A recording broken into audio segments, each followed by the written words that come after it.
10 बातें जो कृष्ण के जीवन को बनाती है महानतम। जीवन प्रबंधन के लिए सबसे श्रेष्ठ सूत्र धर्म। जन्म से लेकर देहत्याग तक भगवान कृष्ण के जीवन की लगभग हर घटना में कोई सूत्र है। युद्ध भूमि पर दिया गया गीता का उपदेश संसार का श्रेष्ठतम ज्ञान माना जाता है। मैनेजमेंट मास्टर कहें या जगत गुरु, गिरधारी कहें या रणछोड़, भगवान कृष्ण के जितने नाम हैं उतनी कहानियां। जीवन जीने के तरीके को अगर किसी ने परिभाषित किया है तो वो कृष्ण है। कर्म से होकर परमात्मा तक जाने वाले मार्ग को उन्हीं ने बताया है। संसार से वैराग्य को सिरे से नकारा। कर्म का कोई विकल्प नहीं, ये सिद्ध किया। कृष्ण कहते हैं, मैं हर हाल में आता हूँ, जब पाप और अत्याचार का अंधकार होता है तब भी, जब प्रेम और भक्ति का उजाला होता है तब भी।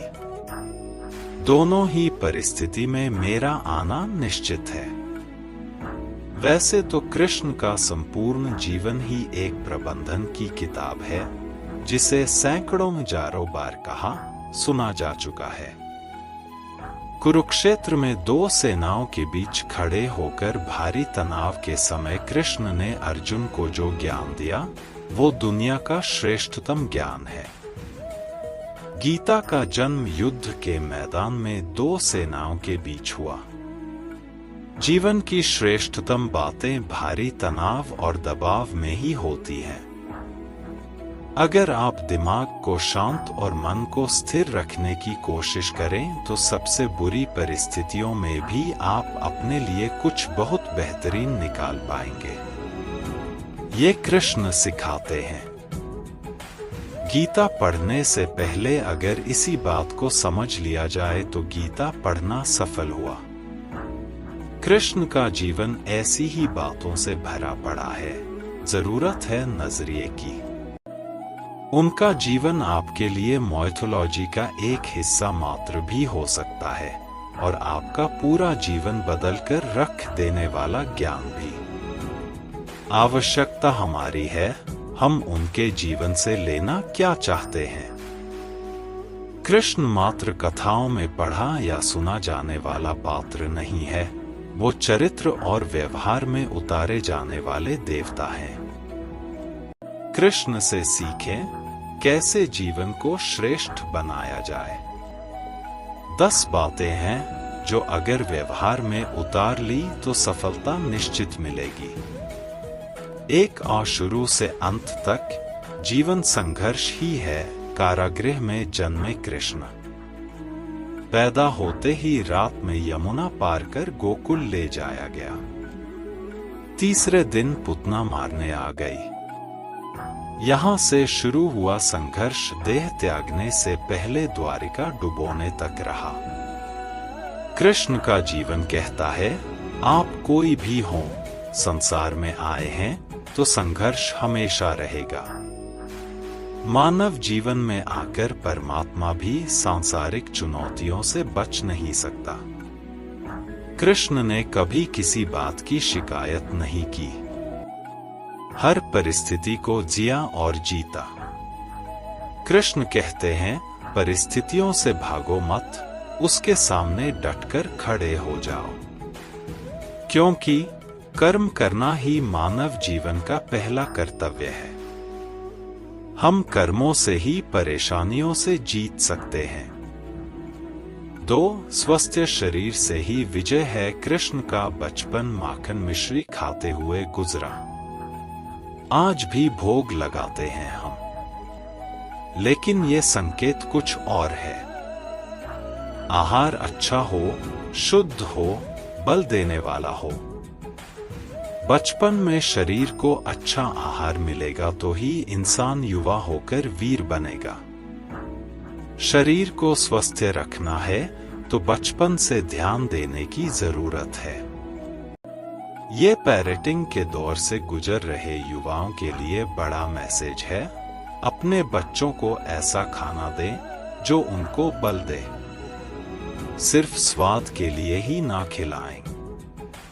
तभी वे बड़े होकर स्वयं को और समाज को सही दिशा में ले जा पाएंगे। 3. पढ़ाई किताबी ना हो, रचनात्मक हो। कृष्ण ने अपनी शिक्षा मध्य प्रदेश के उज्जैन में सांदीपनी ऋषि के आश्रम में रहकर पूरी की थी। कहा जाता है 64 दिन में उन्होंने 64 कलाओं का ज्ञान हासिल कर लिया था। वैदिक ज्ञान के अलावा उन्होंने कलाएं सीखी। शिक्षा ऐसी ही होनी चाहिए जो हमारे व्यक्तित्व का रचनात्मक विकास करे। संगीत, नृत्य, युद्ध सहित 64 कलाओं कृष्ण के व्यक्तित्व का हिस्सा हैं। बच्चों में कोरा ज्ञान ना भरें। उनकी रचनात्मकता को नए आयाम मिले, ऐसी शिक्षा व्यवस्था हो। 4. रिश्तों से ही जीवन है, बिना रिश्तों के कुछ नहीं। कृष्ण ने जीवन भर कभी उन लोगों का साथ नहीं छोड़ा जिनको मन से अपना माना। अर्जुन से वे युवावस्था में मिले, ऐसा महाभारत कहती है, लेकिन अर्जुन से उनका रिश्ता हमेशा मन का रहा। सुदामा हो या उद्धव, कृष्ण ने जिसे अपना मान लिया उसका साथ जीवन भर दिया। रिश्तों के लिए कृष्ण ने कई लड़ाइयां लड़ी और रिश्तों से ही कई लड़ाइयां जीती। उनका सीधा संदेश है, सांसारिक इंसान की सबसे बड़ी धरोहर रिश्ते ही हैं। अगर किसी के पास रिश्तों का थाती नहीं है तो वो इंसान संसार के लिए गैर जरूरी है। इसलिए अपने रिश्तों को दिल से जिएं, दिमाग से नहीं। 5. नारी का सम्मान समाज के लिए जरूरी। राक्षस नरकासुर का आतंक था। करीब 16,100 महिलाओं को उसने अपने महल में कैद किया था। महिलाओं से बलात्कार में उसे सुख मिलता था। कृष्ण ने उसे मारा, सभी महिलाओं को मुक्त कराया। लेकिन सामाजिक कुरीतियां तब भी थी। उन महिलाओं को अपनाने वाला कोई नहीं था। खुद उनके घरवालों ने उन्हें दूषित मानकर त्याग दिया। ऐसे में कृष्ण आगे आए। सभी 16,100 महिलाओं को अपनी पत्नी का दर्जा दिया। समाज में उन्हें सम्मान के साथ रहने के लिए स्थान दिलाया। कृष्ण ने हमेशा नारी को शक्ति बताया, उसके सम्मान के लिए तत्पर रहे। पूरी महाभारत नारी के सम्मान के लिए ही लड़ी गई।